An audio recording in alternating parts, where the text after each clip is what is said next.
Hello!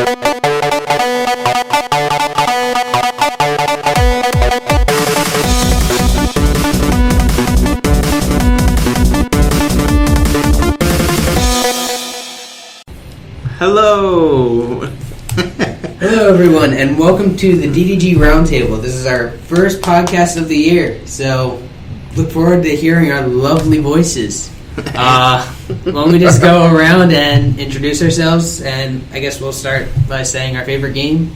I guess that's the way to start. Okay. Alright, so to my left is... Alright, so I'm Eric Simons. Favorite game it's more like a collection, the Fire Emblem franchise. Alright. You can't go wrong with it. Now, is that like newer Fire Emblem, or do you like the old New and ones? old. Do you have a favorite one out of the franchise? You had the first one that comes to mind when I say Fire Emblem. Sacred Stones, that was my first one. Okay, Sacred that's a good Stones, one. definitely. Alright. Next. I'm John Steve, and favorite game right now, at least, is Rocket Jump. I've been playing way too much Rocket Jump. You mean Rocket League? Rocket League, Rocket Jump. Isn't it no, that was like that's actually right. Rocket, yeah, and Rocket Jump is what's his face's company or whatever that made Video Game High School. Pretty well. Yeah. Yeah. Alright, and I am Connor, and my favorite game is a tie between Ocarina of Time and Majora's Mask, because they are basically the exact same game to me, and I can't choose between them. Alright. So for our first podcast, we were thinking we were just going to go over some of the more recent news in the gaming industry and see what goes on, and then just give our opinions on a couple things. So to start with, it's coming up that the video game voice actors may go on strike. The SAG-AFTRA actor union is considering voting for a strike that would make for higher payments of lesser-known voice actors.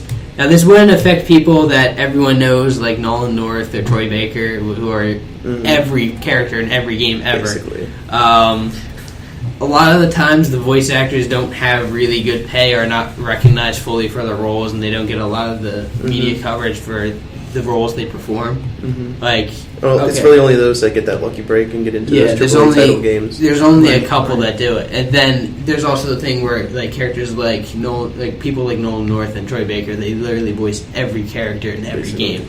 So I mean, you hear them in every game. Like Nolan North, like Troy Baker, for example, was Joker in Batman. He was Batman at one point. He's been in like all the Arkham games. He's been in like Last of Us. He's been in so many things as additional voices.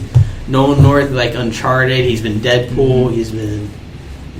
He's now the voice of the Ghost in Destiny. Oh yeah, because he replaced Peter Dinklage. Which is it's a weird thing in itself. Peter Dinklage. We need to get a soundboard. We definitely need to get a soundboard for when we make references. That would be great. Like the Peter Dinklage thing. Peter Dinklage. Alright, but yeah, like usually those are the only guys that really get any type of media attention or recognition for their roles, and a lot, like, basically what they want to vote in terms of strike is that they want to have it, they want to increase their pay basically just per like acting job, and they also want bonuses if the game sells over 1 million copies, which I honestly believe is fair. That is fair. It is fair. I mean, it's not because it's not fair at all what it is right now when it comes to the payment, because I mean, there's all these great actors. Like, I've heard all these snippets from all these great actors from all these under AAA titles, and it's honestly just not fair for them at all, because they're like these guys and girls are working so hard for all these games, because voice acting really is not an easy job. We all think it's all just sitting in front of a mic all day recording bits. It's really not. It's a very stressful job, because it does a lot to your vocal cords in itself, because you have to go up and down in pitch, portray certain tones and everything. Right. Because especially when you have to emulate emotions too, especially during those really tough cutscenes. Yeah, and the thing is, like, even if you're doing like regular acting and everything, where you're doing full motion acting and all that stuff, you have a scene and body emotion to go off of. You have all the body language, but when you're voice acting, you have to portray all that emotions through the simple tone of your voice. But like one of the things that I like now is just that there's stars who do voice acting, and then there's voice actors who are stars or whatever. Mm-hmm. And I like that there's sort of that distinction now, because like if you get like what's his face? I can't remember. He's Keith Sutherland. Like how he's now Snake. I'm sure he did no mocap. Mm-hmm. Like he probably showed up for a couple of days and was like, "I'm Keith Sutherland and I'm Snake now."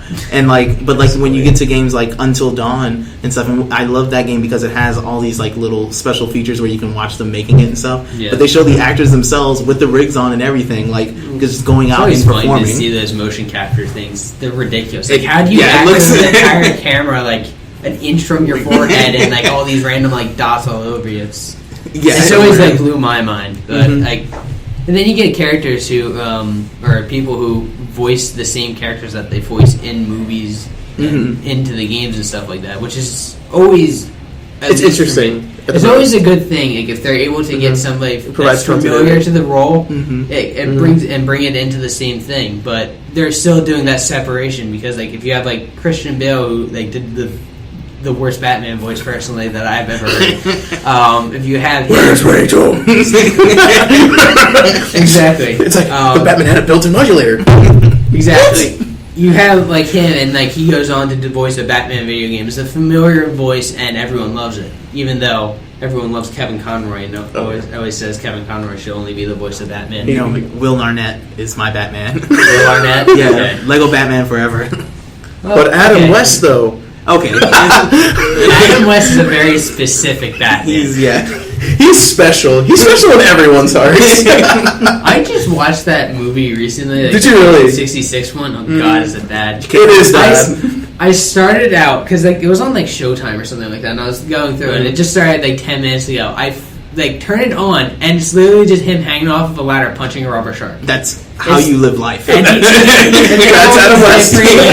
They have all these like different like sea animal like repellents in the helicopter, and it's like this really crappily bat painted like crappy helicopters. It's terrible. Bat shark repellent. Or they like fall, or they like crash the helicopter and they survive because they end up crashing into a pit from a memory foam convention. It's the most ridiculous stuff ever. Yep. Welcome to the 60s. Right. Yeah, I know. I remember watching that when I was a kid.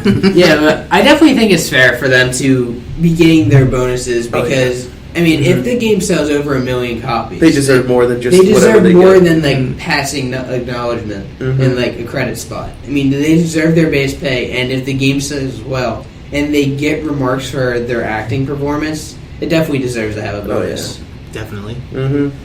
Definitely. All right.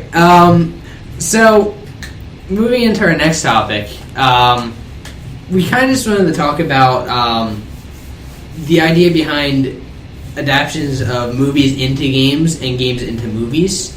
I kind of was thinking about this because the new Ratchet and Clank CG movie that's coming up is doing this really interesting thing where the new movie is based off the original Ratchet and Clank game that was on the PS2, but then they're also releasing a reimagined version of the original game based around the movie. Mm-hmm. So it's really weird. I feel like if anything, if this all does count towards the true lore of Ratchet and Clank, I feel like it's really going to mess it up because the lore that we know right now is perfect. I feel the way it is right now. It's very. It's one of those game franchises from the legacy of the PS2 that was able to hold itself for as long as it could, and it was able to build a well-developed, well-shaped lore that just could not be touched. Right. Like it's like when, like honestly, like the original Star Wars expanded universe after Episode 6. I mean, that was literally perfect because it was adaptable and it was well-rounded.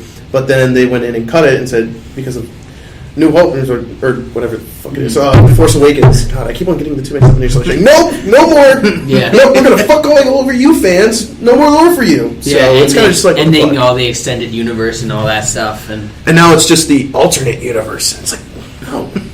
Well, that's like with the DC movies coming out, like Batman versus Superman and everything. People wanted them to combine like Arrow and Flash into it because they're already well-established shows and well-known characters already, and they would have liked to see these characters go onto the big screen. well as having their same shows, which would have made sense because Marvel already has their established MCU and like their TV shows and Agents of S.H.I.E.L.D. and Agent Carter based around that. One doing better than the other. Well, and and Daredevil, which everyone loves. Daredevil's been amazing. Honestly, God, I can't remember his name to save my life, but the guy who's playing Kingpin from Law and Order. Oh yeah, fucking amazing. I think it's like Vincent something. I think, yeah. But he's such a good actor, and I loved him on Law and Order, and I'm loving him even more. I thought he was going to be really bad because I was like, oh, this is the guy from Law and Order. Like he's just, like it's practically a soap opera, but then like he brought so much depth to that character. Like it's so good. He's literally reimagined Kingpin and actually made him a likable villain. Right. Because I felt like when he was first introduced into the comics, it was kind of just like, oh, it's a big fat man who's also a villain who's really rich. Yes. So was Fat Batman with evil intentions. Well, and sometimes the cool thing about this is like you can definitely to answer your name, it's Vincent D'Onofrio.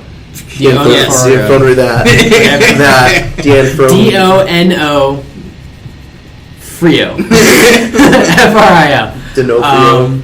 Yeah, but the coolest thing, if you like actually look at the character, though, because I mean, usually in Daredevil comics, Kingpin's kind of an established character.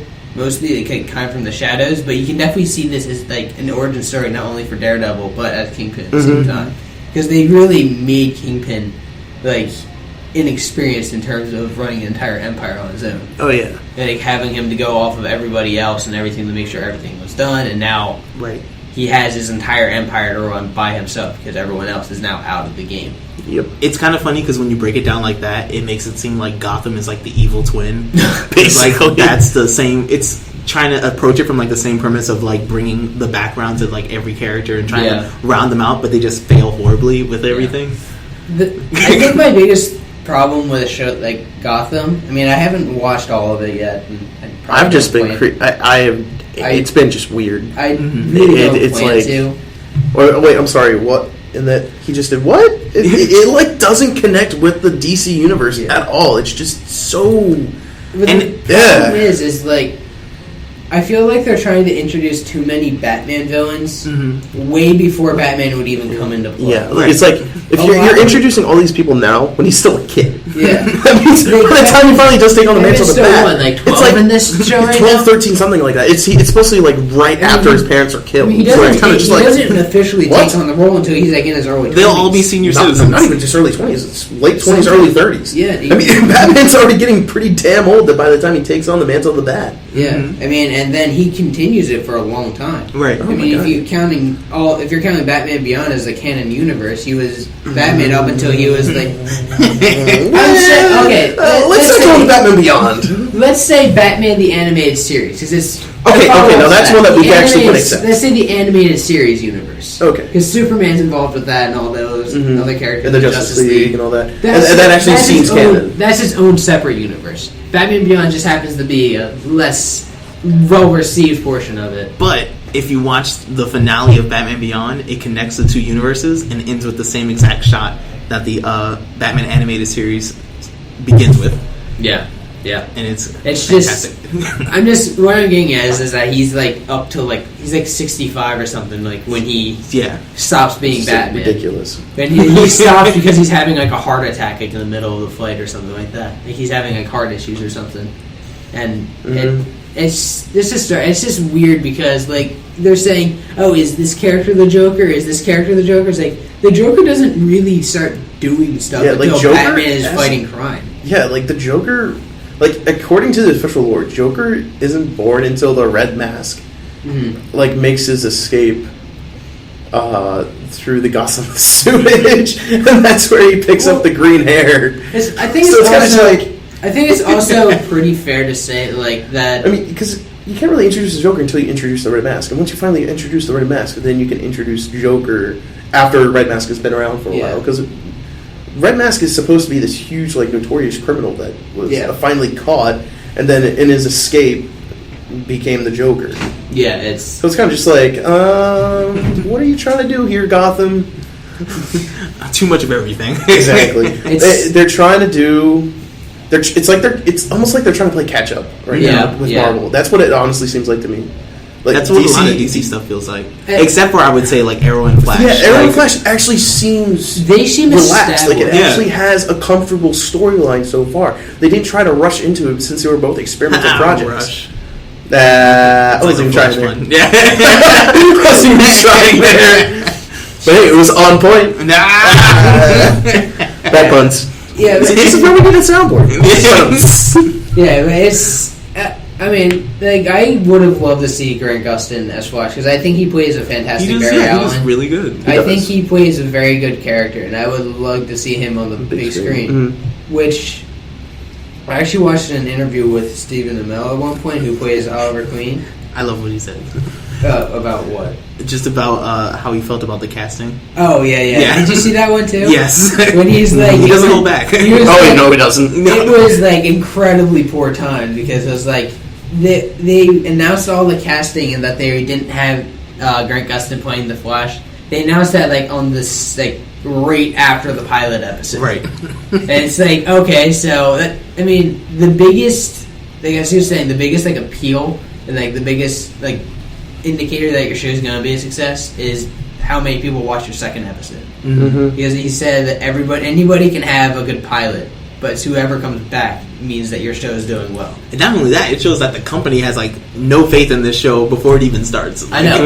But that's a lot of fans are just saying, like, why couldn't you just combine the two universes? Because then you already have established characters. You have already had an established Ra's al Ghul. But you have already had an established Green Arrow and a Flash and Reverse Flash and all that stuff. If they're smart, they can still play it to their thing, because they're already like the whole third season is supposed to be like a multiverse type of thing. So they can just say, oh, this is just a separate universe. Let's just cross our fingers.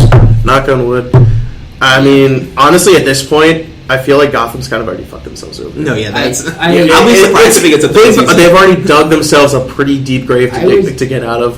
So it's kind of just like, good luck. I hear about the show all the time. I watched like the first episode and I was not impressed by the first episode. Honestly, my family has been like watching Gotham like nonstop on Hulu, and whenever it comes on TV, just to catch up, and it's kind of just like, I guess it's why are people cutting off fingers and stabbing people in interrogation? That's not even proper interrogation tactics to begin with. It's just like, what are you doing? Oh, I know. I mean, I guess it's a superhero show, or I should say superhero show. It's kind of a crime show based in a superhero universe that is good if you aren't a fan of comics. But see, but even then, because there was the GCPD comic or whatever, and that was good. Yeah. But like, I guess maybe that was good because it focused on the actual humans. Yeah, like the actual humans in the universe, not because it was a comic or the metahumans. Because it was a comic, it wasn't being based around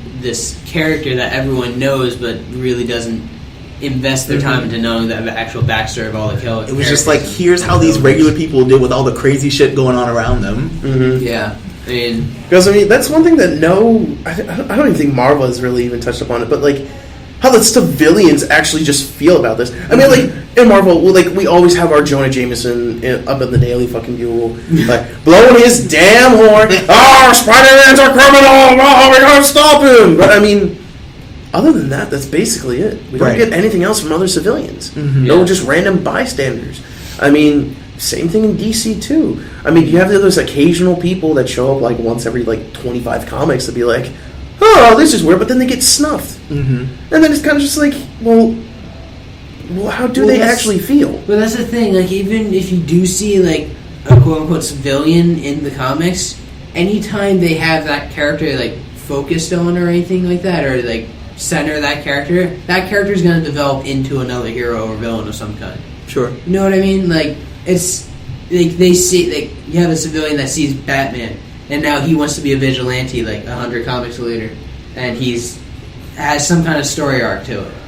Like, they don't focus on civilian unless there's some kind of story arc behind it. I feel like that's a little too far to actually pull out something like that. Yeah. I mean, I know it's been done before, like, referencing something from, like, 20, 30, 100 issues before. Yeah. At that point, it's just like, wait, that happened? I know. I mean, go digging for an hour through your collection, finding that one comic, trying to find the reference. That's an exaggeration, but still, it's happened before. You though, see too. what I mean, though. Like, anytime they focus on a civilian character, that civilian character develops into some other character in the universe, Mhm. and becomes as soon as they become a named character, they can have their own comic spin-off almost. Kind of. Doesn't mean it'll be good. No, But that's not only at all. that's only if interest in that character is piped up, though. That's the thing. Exactly. That's true. But I mean, I definitely think DC had a very rushed universe as opposed to because you see like and I know how they love the reset button. Oh my god! Oh no, we started fucking up. Reset. well the 10 issues in. Oh no. well Green Lantern, the Ryan Reynolds one, was originally supposed to be the start of that universe. Sorry, I'm allergic. I mean, okay, the Green Lantern Yeah, it was movie. a bad movie. It was god awful. Okay, can I? Which is why I'm loving Can I Ryan Reynolds and Deadpool. Yes. Can I Don't make say the super this? suit green. More animated. Can I say this? I liked Ryan Reynolds as Hal Jordan. That's the only thing I liked about the movie. And I guess Mark Strong as Sinestro. But other than that, He was okay. He wasn't the best. I mean, I definitely feel like there was a couple other actors who could have done the role of Sinestro better. I do think so, but I would have liked to see him at least with the yellow ring on, see the interaction between the two of them. At least. You were waiting for that sequel that they teased. I was not waiting for the sequel, but I would have liked to see how they communicate it. Sure. I mean, that's just me as a fan of comics wanting to see what happens. Mm-hmm. Well, there's a new Green Lanterns movie that comes out soon that they Apparently can't decide if it's going to be a reboot or just a reimagining. Or Apparently, continuing. it's not just going to be Green Lantern. It's going to be like Green Lantern. Yeah, I've heard there's like more than one. If they bring in Mogo, I will be pretty happy. I mean, do you guys know about Mogo? I've heard of it. Literally, Mogo is a living planet that's part of the Green Lantern Corps that actually has a Green Lantern ring. That's literally just a giant energy field around it. Now imagine how much willpower that planet must have if they used him in one of the big giant battles from the Green Lantern Corps against the Red Corps. It's kind of freaking crazy. But it's just Like, seriously, Mogo is just one of those crazy players in the Green Lantern Corps. He's kind of like a mobile Death Star. Okay. Like, they actually managed to Death move Star is him. mobile too. Yeah, but it's not as fast as Mogo. How do you know? They never really talk about the Death Star. The Death Star sort of just appears places. I mean, at one point it's like outside like Alderaan. Yeah. And then like halfway through the movie later, it's outside. Was it Yavin 4 or whatever? Yavin or That was different. Those were two different Death Stars. no, it wasn't. Yeah, those were two different movies. No. It was over Alderaan, Yeah. And and then then it blew up Alderaan. yeah, and then what about the planet they were on top of when they blew it up the first time? That was Yavin 4, wasn't it? No, that Yavin 4 was the Return of the Jedi. That's Endor. Oh shoot, that was. Wait, then Yavin 4 was. I'm pretty sure it was that planet they. What was Yavin 4 then? Shoot. I don't. I'm know. pretty sure it was. Because Endor was. I'm pretty sure it was the one of that big the planet Ewok or village. something like Where- that. Hoth was the ice planet in the start of 2. Mm-hmm. Come on, don't lie. It's actually 6. It's actually 5. Duh. Yavin 5? No, it's that. I don't even. Star Wars 2 is technically 5. No. Duh. The first 3 don't count. Or I'm sorry, the prequel trilogy doesn't count. No, we did. Just scrap that. Scrap that. Oh no! Don't even get me started on what they're gonna do. Oh, God. The guy that they had played Anakin is gonna be coming back as Yeah, the ghost I've of Darth heard. Vader. It's like Which is fuck really weird. As the voice of Darth Vader. as a ghost. Because remember how when they remastered all Which is 6 horrible. movies, That's they an atrocity. remastered all 6 movies, and at the very end of the remastered Return of the Jedi, Yeah, I know. you just see the new guy who plays He's just Anakin in there the- now, yeah. they could literally just cut out the original actor in the entire editing process, Well, and they put in him, and it's like, I mean, fuck. I get why they did it because the original actor who played Anakin is dead. but what doesn't make any sense is that they all the rest of them are like, they're not the young versions of them. They're not like the the regular, I guess, more mobile versions of them. Yeah, it's just but how they are when they died. It would be basically you'd just be seeing a sack of skin talking to people the entire time. Which That's basically what Darth I Vader enjoyed was. Old Ben Kenobi, not Old Ben. You know, Guinness movie. I don't remember the guy. He was bald and he Mace played Darth Windu? Vader. No, the original guy who played Darth Vader. The guy when they take off the mask Yeah. who's the really Who's also pale, like- unimportant because he's not Darth Vader. It's James Earl Jones. Yeah. We all know. We all know it's really James Earl Jones. I mean, You know, he was actually on stilts in order to get him to Darth Vader's height. He's like, Darth Vader's like 7 or 8 feet tall. He's like Vader's super tall, tall. dude. Yeah, Vader's pretty damn tall. He towers over the stormtroopers. You think are the stormtroopers just short, or? Well, It turns out the stormtroopers are actually really short, and Luke's just really tall. the stormtroopers are all just They're clones. no, not actually. The stormtroopers aren't. They were the original base of the army, though, before they started recruiting. They were, but then pretty soon afterwards, like in that 18-year period when Luke was growing up, I think it was only like a year or two following. Camino had used the rest of their clones in like rebellion against the Empire. And the rebellion, or like This sounds the like Empire extended then- universe. This is It sounds extended like it's universe. uncanon. It is. It's off the table. No. Extended universe following episode 6 is now like not No, canon. Clone like- Wars is, I thought they got rid of everything. No, they got. Except for like everything is the gone. new show, which is the Rebels, and Yeah. I think there's one other thing that's technically canon. okay. I don't know what that was, but all right. But just to bring things a little full circle, like one of the things I like about Disney Infinity Oh no! was just when they were managing the properties, like they worked with Darth Vader, and like they showed somebody something, and like Darth Vader's running or whatever, and like Lucasfilm's like, no, Darth Vader doesn't run, so like he just walks at a slightly faster pace than everybody else, which is pretty. Did you ever play Force Unleashed? Yes. The Yeah. first one, at least when you play as Darth Vader, you feel like You mean at the beginning of the game, Yeah. you get a taste of all the power you have, and then you realize at the end, I died. Spoilers. You feel Spoilers! You feel like the most powerful character ever because you're literally just walking as Darth Vader, lightsaber in hand, just choking Wookiees and just you can't run. You're literally just walking the entire time, but you feel like a badass. But you take have out no like problem. 5 people at a time with like everything you do. Like, as something I've always hated in games. I hate not being able to walk in games. Walking sim. I really hate that. Like in Infamous, I hate that your only speed is stop or 60 miles per hour. I hate that. I don't like having no like gradual increase. He's literally like here, or he's a million miles that way going super fast. Like, come on, chill.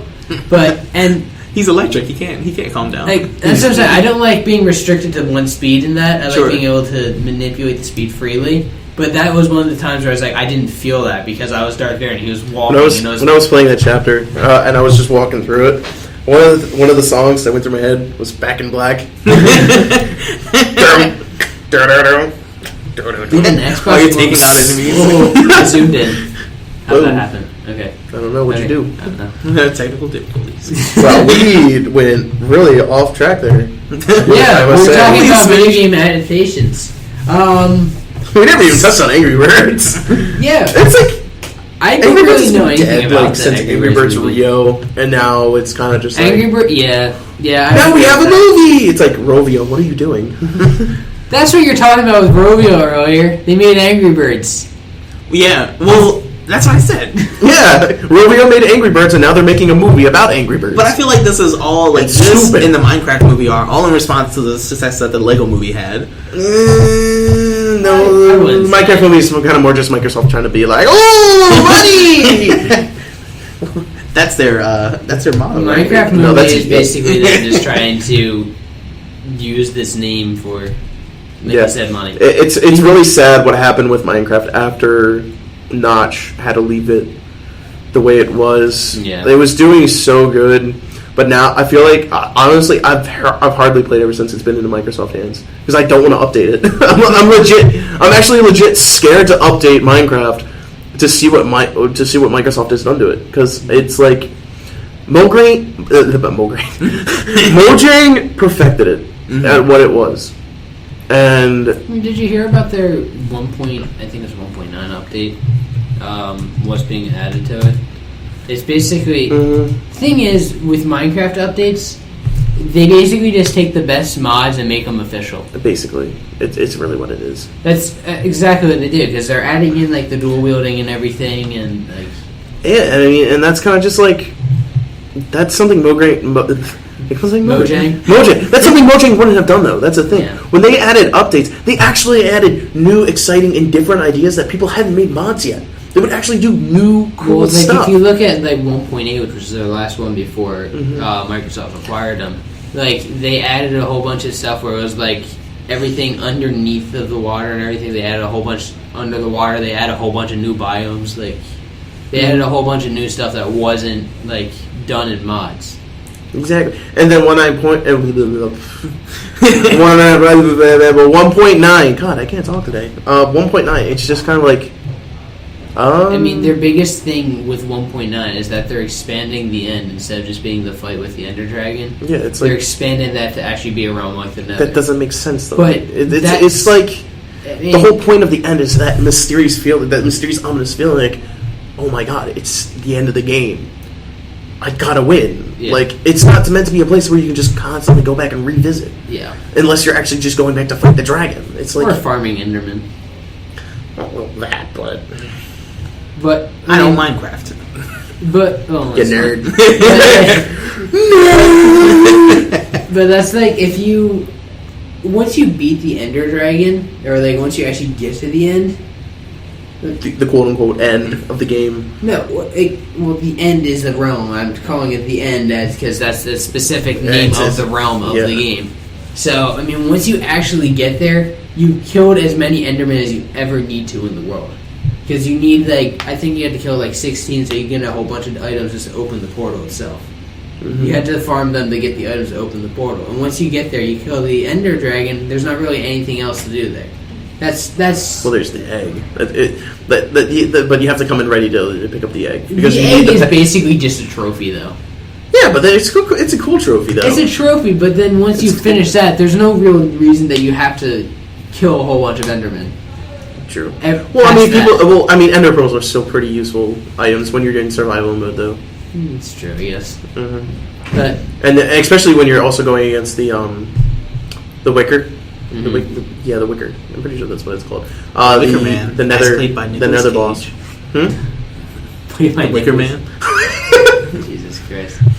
Yeah, I don't know. It's always something I've been like annoyed at was when like popular video game companies are acquired by other like major development companies, like Rare and Microsoft. Like Rare with Nintendo was Rare pure rest gold. in peace.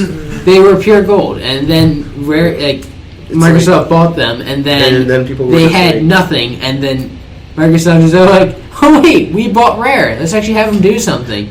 Mm-hmm. And now they're actually getting into developing original games instead of just avatars for Xbox. But to that effect, I'm really excited for the new Battlefront. Like, okay. I think EA is going to do good with it, and like the Frostbite engine looks really good. It's not looking too good so far. I don't think. I think it looks so pretty. I mean, it's test footage. Okay, sure. When was the last time you saw test footage that actually looked like what it ended up being in the real game? Well, I mean, they usually scale things down. The Witcher came pretty close. Like, no, it didn't. Like, I think The Witcher looks good. It looks nothing like the test footage. Witcher 3 is great, though. It's a great game, but it didn't look anything like the test footage. That's the problem. Did you look at the test footage for Ocarina of Time? Like, it looks nothing like the finished game. Like, nothing. Yeah.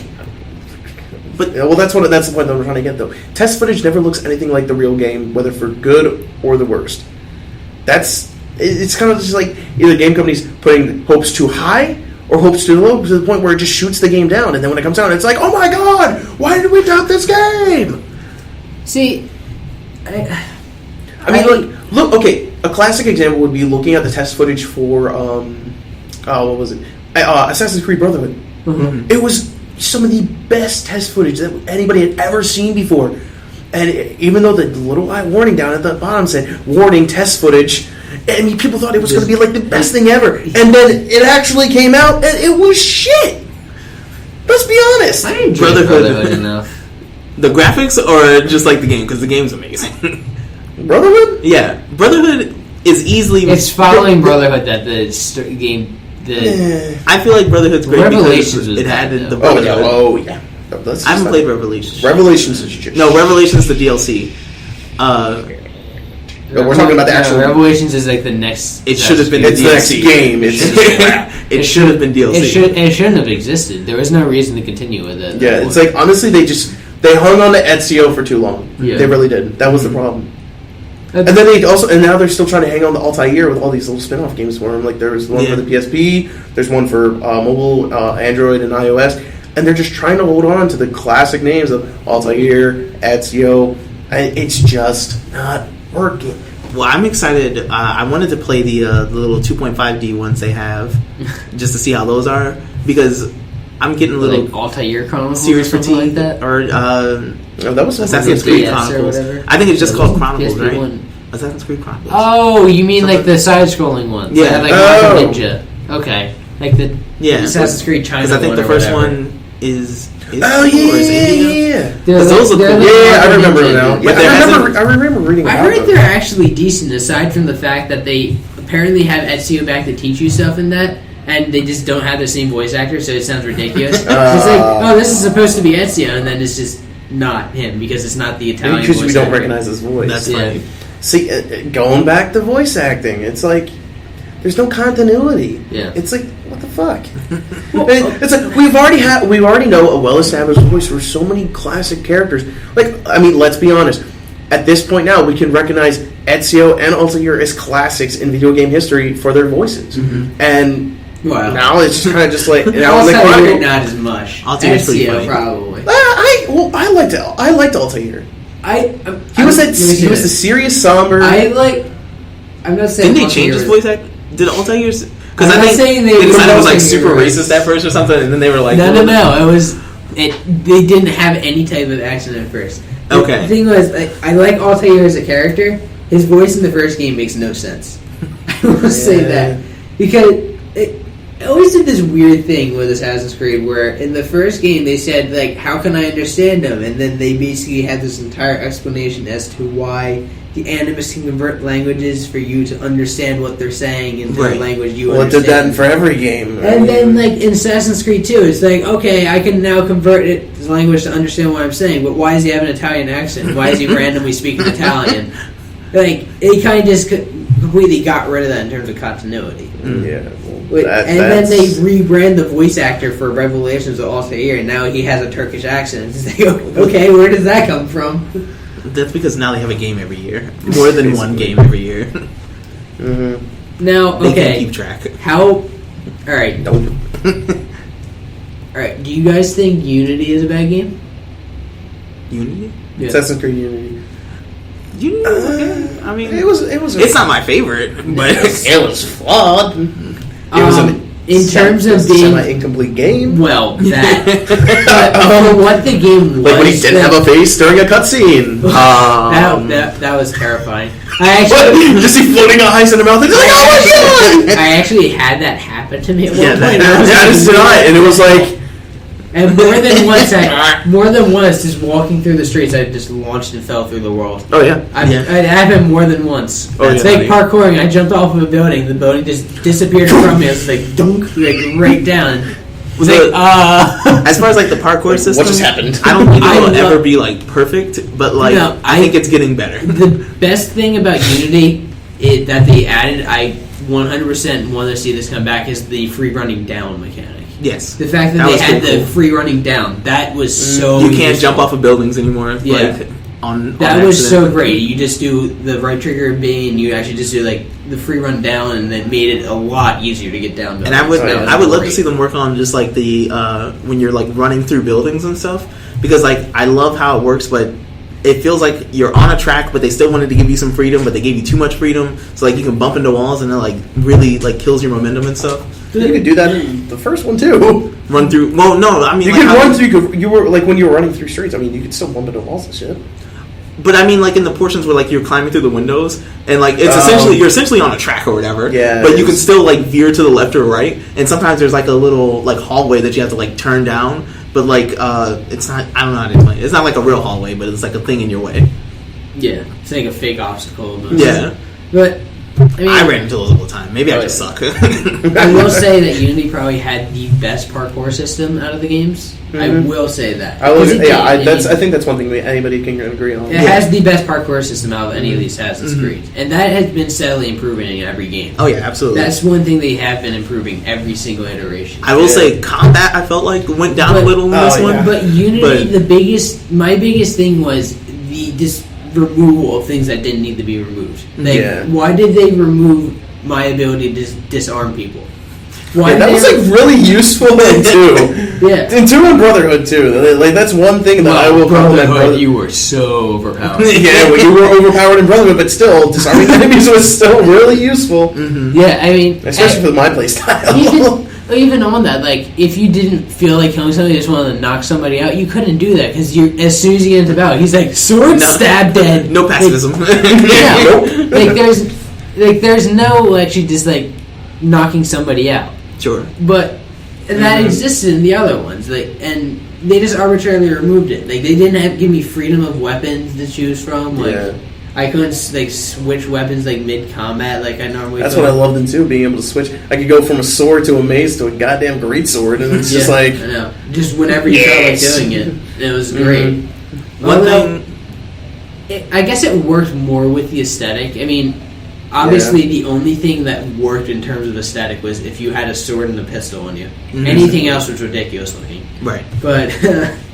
And then, of course, they give you the katana, which completely throws it off. It's just but it worked more with the aesthetic of the world. I will say, though, out of the designs, the things I liked about it is that it had the best parkour system, and the design of the actual assassins made the most sense with the time. Oh, yeah. Like, the way they looked, it made sense. Like, it actually looked era. It didn't just look like this random, out-of-place guy in a white cloak. It actually made sense, because he wasn't in vibrant white robes. He was in, like, a blue overcoat that had like, a hood on it. That's fun. That made sense. Although I still wish they would give me the option to toggle my hood up and down.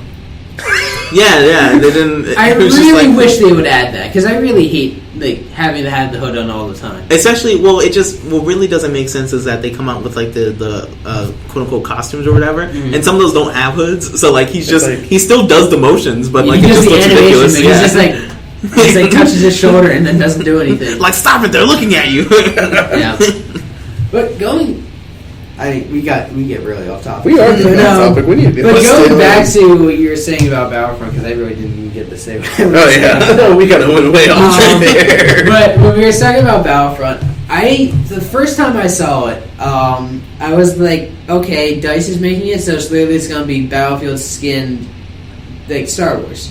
Which, depending on how you feel about the Battlefront franchise, or Battlefield franchise rather, it wasn't that hard of a change. Fucking similar. It's not necessarily a bad thing. I don't particularly care for Battlefield. I love Battlefront. I played 2. I know. I love Battlefront 2. I still play that. It's not Battlefield, though. I know. It's a completely different game. And, I will give them credit. The fact that they are including third-person camera and the fact that they are including the hero characters like Luke and Darth Vader and stuff like that is a great thing. But they still have a lot to prove to me that it isn't just Battlefield. Sure. With Battlefield with a third-person camera and swords. I will say, though, like, I would just love it if it was just Battlefield and just with Star Wars people. Another thing I was always thinking, like, the people who originally made the first 2, Pandemic, they're now since closed for like 5 years at this point. Right. Rest in peace, Pandemic. I think that, rest in peace. I think the last game was the Saboteur in 2009, which, if you haven't played, is fucking phenomenal. It is. It was their last big. It's like it's such an underrated gem. But it is. Yeah, it doesn't. Yeah, it's nobody so talks about freaking good. But that was their last game. But that was an EA-owned studio. And we all know what happens when you get bought out by EA. And but like, I'm wondering if like any of the previous employees from Pandemic are now working on Battlefront 3. Like, I hope so. Like, they brought them in for the game, man. because that would really help it. If they're bringing in former employees who worked on 2 for like the new one, that would help it tremendously. That'd be cool. I just wonder if any of them are previously from Pandemic. I'm still waiting on Prey 2. Or like, and how much is... That's not going to happen. No, I have my dreams. You have your dreams, I have mine, but we can all agree that Prey 2 will not happen. 5 minutes of the first one. I think the most I played of it was... In the bar? Did you just finish the... No, I owned the game. I think I played the entire length of the demo. I owned the game. I think I just played the demo's length and just never played it again. Prey's really cool. Like, once you get into it, I think it's cool. All I remember from it is like that it was just like a whole you were different this game. like random like Native American guy in like what was it, like the 40s, 50s or something like that? Yeah, it's and like he gets olden randomly times. abducted by aliens and then gets these crazy alien weapons trying to like fight. I imagine it was being olden times. They're like in a bar with a radio. Yeah, it's like 40s and 50s or something like that, like biker era, like 50s. Sure. And he just like randomly gets abducted by aliens. And he gets all these. He gets evil powers, man. Like, he might as well be an assassin. It's like, what the hell happened here? Like, why is this happening? It's like Cowboys versus Aliens, that god awful movie. God, so good. That was Prey is not that movie, but no, Prey. I thought you were going to say Cowboys and Aliens is good. Cowboys versus Aliens. That was reach across the table. That was not good. Yeah, Prey was good. That was bad. And then like the little like thing they had for the other thing, because Prey 2 almost looked like Crackdown, kind of ish. Because I just imagine you as like you're some cop with superpowers. That was very long lasting. I wouldn't exactly say Prey 2 was like Crackdown, because Crackdown was its own special thing, and then it did 2, which was good, and then it kind of like Crisis 1 was good, Crisis 2 was amazing, and then they tried to continue Crisis, and it just 3 was okay. 3 came out in the time when crossbows were cool, so 3 had a crossbow. Yeah, that's all I know about it. Yeah, like Crisis 3 was, to me, it was okay. It was a very generic shooter. That's all it was. I mean, there wasn't generic though. That's the thing. It didn't bother with. I mean, I'm trying talking, to continue anything from 2. I mean, I'm talking about in terms of it being a solid game. Like in terms of gameplay and everything, it was solid. Gameplay. I mean, honestly, the game was. I can see where you're coming from. The design and everything that was very solid, but it didn't connect to the Crisis universe. Exactly. That was the problem. Exactly. Like, if you could have taken Crisis 3, put it under a different name, I would probably have an entirely different opinion about it. Exactly. But because it's under the Crisis brand and under the Crisis franchise, it's like. But that's something. Fuck. But that's something. It's like nuts and bolts. Yeah, exactly. That's what I was going to bring up. Nuts and bolts. Let's just say that now. Fuck it. If Nuts and Bolts wasn't a Banjo-Kazooie game, it would have been good. No. It was a good game. No, it doesn't matter if it was Banjo-Kazooie or not. It was a god-awful game. I enjoyed it. Because people at the time thought it's literally just like saying, oh, people think cars are cool? Let's make a Banjo-Kazooie game about cars! No! You know what car game is cool? You know, I can't... Not Forza. No, Split Second. I will say Forza Horizon. I will actually give you that one. Split Second is a very good game. Yeah, I will admit that. I feel like I've said this before, but Split Second to me is the best like arcade racing game outside. That's not like Mario Kart or whatever. Oh yeah. No, not to you. To me, it is. Really? Like to me, it's Burnout. Well, Burnout was cool, but then Burnout became Need for Speed. So like, yeah, that was another thing though. And Burnout, I wouldn't say is arcade racing. Burnout, I think is more. I used it more for the crash like simulator or whatever. When's the last time we had a Burnout game? Burnout Paradise in what, 2006, 2007? Yeah. It was 2007. I think that was when it was bought by what is it? Criterion. Well, Criterion always developed it. I think EA bought it. EA bought it out. Yeah, then we never saw Burnout again because they just absorbed it. Well, Criterion's now. Like, you know, this annoying thing was like I think it was like 2 years ago, like at the EA conference, they're like, and now the head of Criterion Games to introduce their new project. Everyone was like, new Burnout game, please. And then it's like, no, dirt bikes. Like, fuck you. 2 middle fingers right up your ass. Yeah, that's what happens with EA. It's a crazy thing, but I would love a new Burnout game. I haven't, No, yeah, especially to see what they could do with it now. Oh, yeah. Improved technologies. Oh, fuck yeah. If they were smart, they would just like. I mean, even if you look back at even Burnout Revenge or like Burnout Paradise on PS2 and PS3, like they had spectacular graphics with their crashes and everything. Oh yeah, they looked good. And there's a lot going on. Like and there's if you not look at the sparse. game like GTA 5, and what it's doing with its crashes, that's not even like a center portion of the game. Like what it does with its graphics and its crashes, if that's like a center portion of the game, and they're making them look as good as possible. Just imagine what they could do. They should just like. They can leave it a part of Need for Speed because they're both essentially the same game except one focuses on races and one is like focused on the crashing, and then just like have like their own like arcade games like within Need for Speed. Like that would be awesome. Like I haven't played a Need for Speed game in a long time. Well, what was the last one that even came out? Was it just called Need for Speed? No, the new one's just called Need for Speed. Rivals is the last one, I think. Yeah, when was that though? When was that? 2 years ago, right before the movie, I think, because they had movie DLC. I think it came out. Oh yeah, that's right. I forgot about that movie. I love the movie. I think it it's came a out as like movie. a launch Was title. it? I don't even bother watching it because it was just Rivals like. Came out as like a if you like Fast and Furious and Cars. I think that's what it was, like a launch title. Okay. I don't remember. I know it was on PS4. Yeah, I think it was a launch title for that first year where like there was nothing playing that wasn't already on PS3 or an indie title. Yeah. We got so off track again, guys. Well, no. Well, I just put down when I. What's our timestamp? How long are we? We have 50 minutes right now. We have about 10 minutes to go. I mean, we could just brush up on the anticipated games in the Destiny Taken King DLC. Just for a little bit. Yeah. That was our third thing we wanted to talk about. So, we wanted to talk about how Taken King's been doing, just in general. I mean, what I wanted to talk about was over coverage of a game on a site. Oh yeah, that's something Destiny has a problem with. Honestly, it came out. Polygon, I see a new post from Polygon every single day about Destiny. Yeah, it's just honestly it's clogging up my Facebook feed too because it's kind of just like it's like all right, I get it. Destiny was shit when it first came out, and now all the DLCs are making it good. Yes, I get it.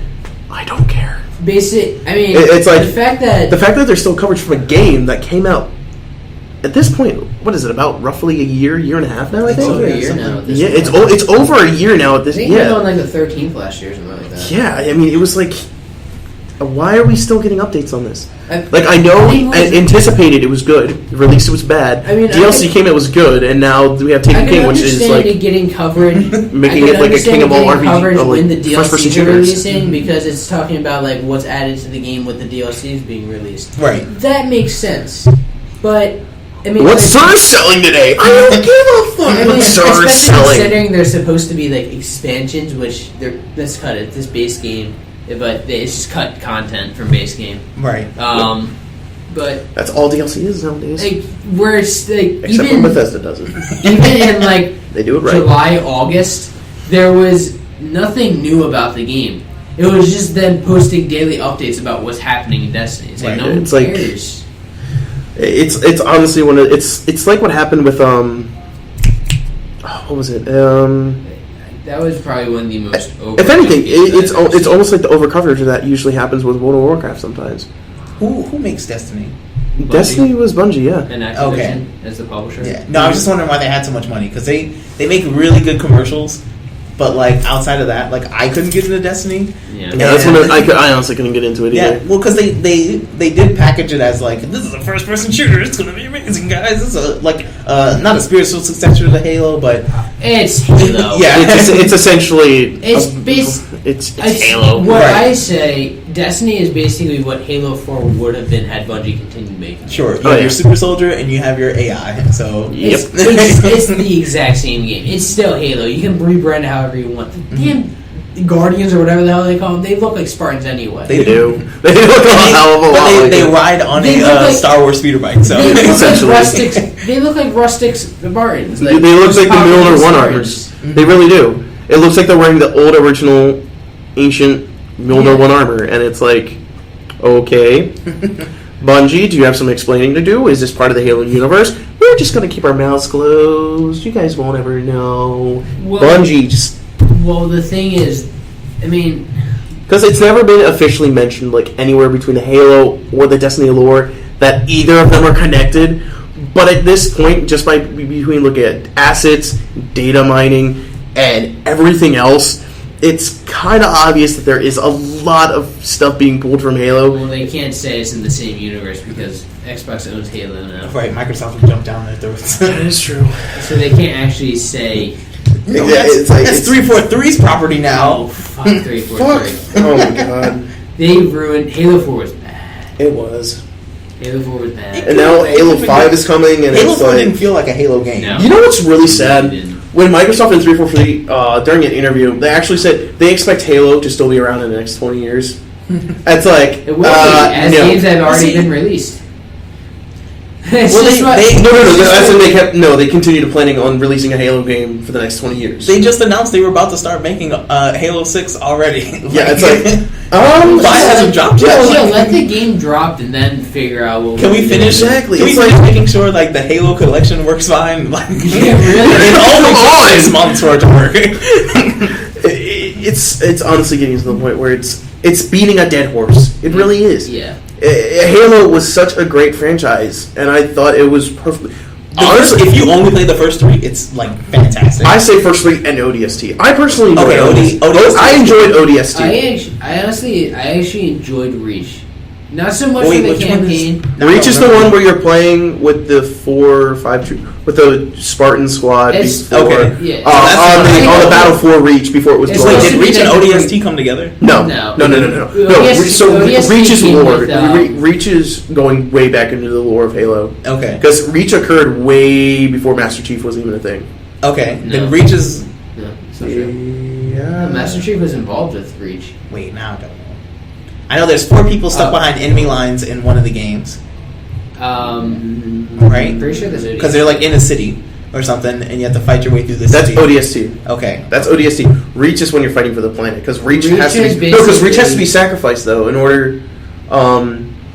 Okay. Hold on, no. Because I've read. First contact with the Covenant. Yeah, It was Reach like was the first contact with the aliens It was the and first stuff. large scale battle they had with the Covenant. But and then Master Chief's armor are the- wasn't even was still in development at that time though, and Master Chief didn't come in until the end of the Reach War, the War for Reach. Because all throughout the game, you're actually playing as the original Spartans who are in some of the original Spartan suits, fending off the Covenant for the first time. Mm-hmm.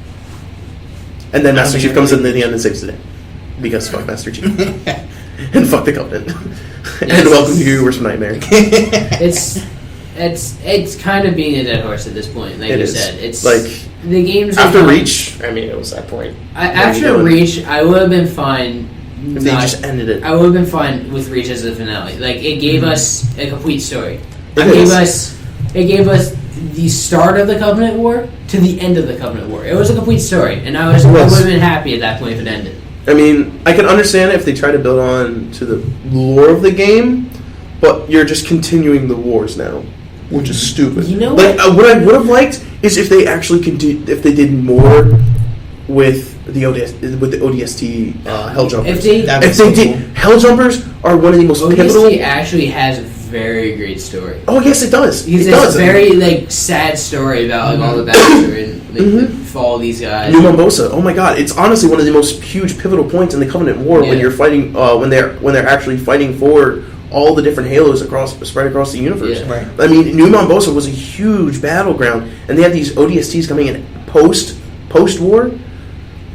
Trying to find the remnants of the, or trying to what is it? Yeah, you were trying to find a scientist who was helping develop a weapon against the Covenant. I mean, ODST was such a pivotal game that helped expand on the lore of the game. It was a great addition. It was, and it's very underplayed. It's one of those little gems that are the diamond in the rough because not many people liked it because they felt it went too far away from Halo's traditional perspective. Instead, it went even deeper because it was more of a lore aspect game, and that's what I wish they would do instead of continuing the lore. Instead of continuing lore, I say just build on what you have already. Because if you look at the Halo Bible and whatever fragments have actually been, no, that's actually what it's called. I know. But I mean, if you look at it though, there's so much stuff that hasn't been even mentioned in the games before. But actually take place in between games or even during games, except in different parts. I mean, honestly, there's so much material that they have to work with, but they're just disregarding it completely and moving on. I like the idea of just like them trying to cross media or whatever branded. So like they have like the new games and then they have their online series or whatever. Like they had Forward Unto Dawn and then whatever the other one was, which wasn't quite as good.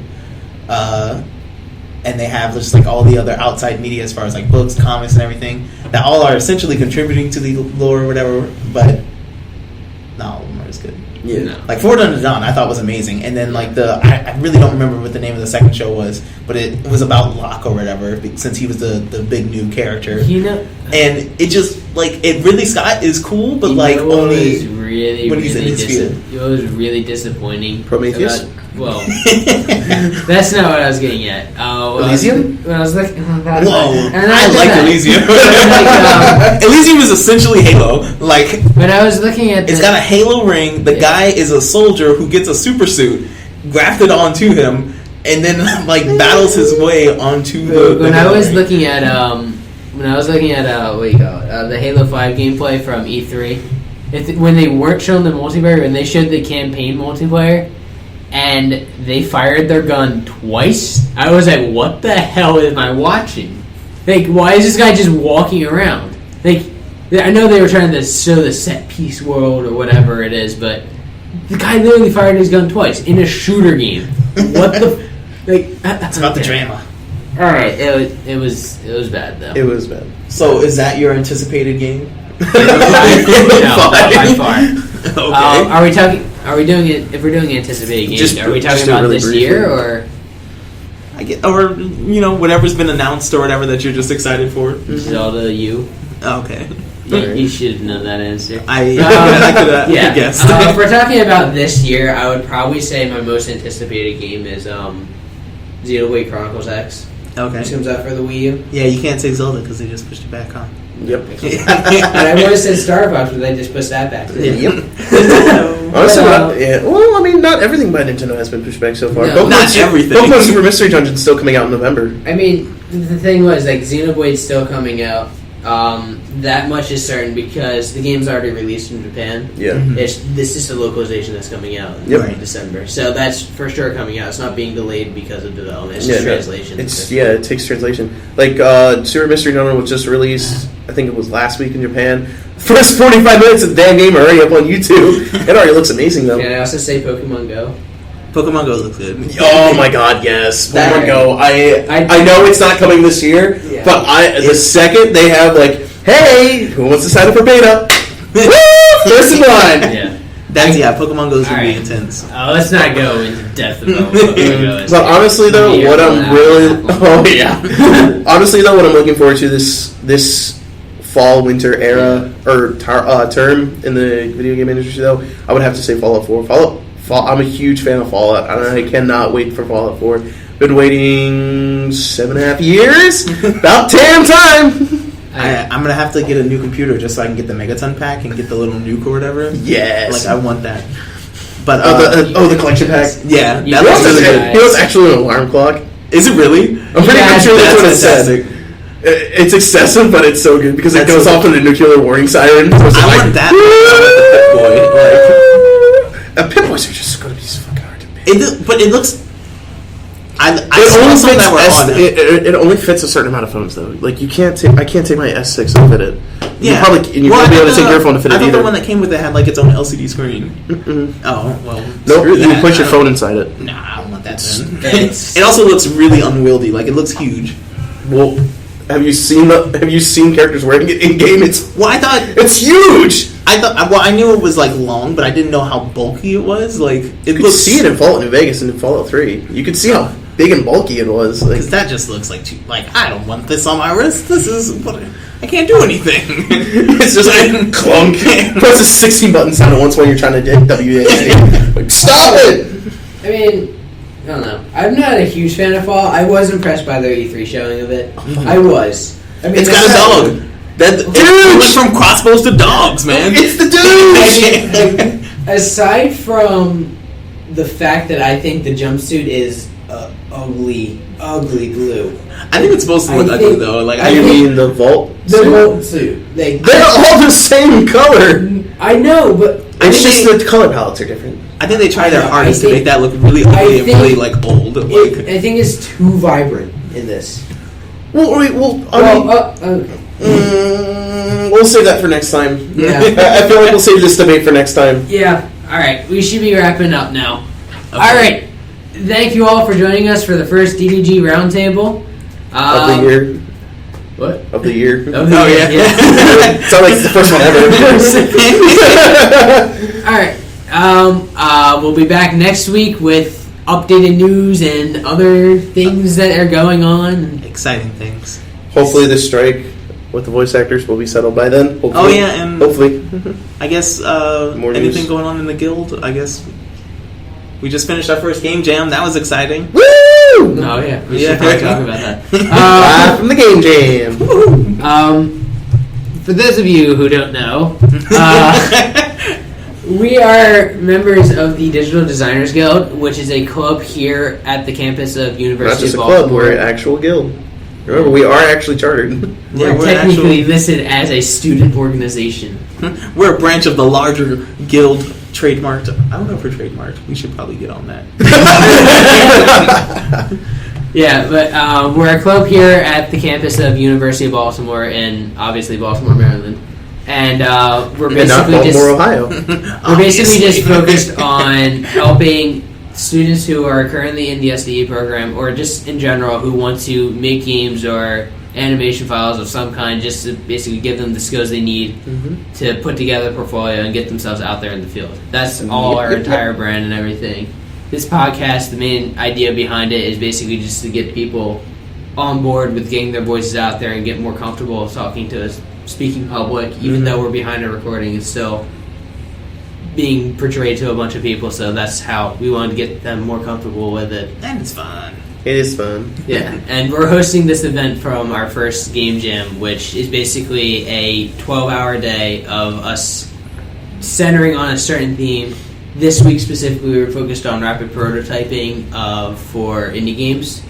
So we just are in the middle of that. That's going to be going till 9 p.m. tonight. Spaghetti dinners. Spaghetti dinners, yes. We Just watch provide out for meals. flying spaghetti monsters. Yeah, I definitely recommend if you guys are members of the University of Baltimore campus or want to reach out to us to understand what it is and maybe help get your own organization started. If you just want to reach out to us, feel free. Because that is one of I do remember that being one of our goals to try to reach out to other local campuses like GHU and Maryland, Baltimore City and County too. I guess. We're trying to expand our name brand to as many schools as possible. We would eventually, hopefully, like to go nationwide and take a true Carter, a true actual chartered guild would be really nice. That's what we're eventually trying to do. So if you have interest in this guild or have anything you want to ask us, feel free to reach us anytime. You can reach us through the University of Baltimore or directly at our Gmail. So, what is our Gmail? Would you like to say that so that people actually know what it is? Oh, that's true. For those of you who want, those of you who want to contact us directly, if you have any questions, you can contact us at ddg.ubalt@gmail.com. And one of the officers here, will definitely respond to you as soon as we possibly can with any answers to any questions that we can. So, that's all we have for you today, folks. Thanks you again for joining us, and we will see you next week.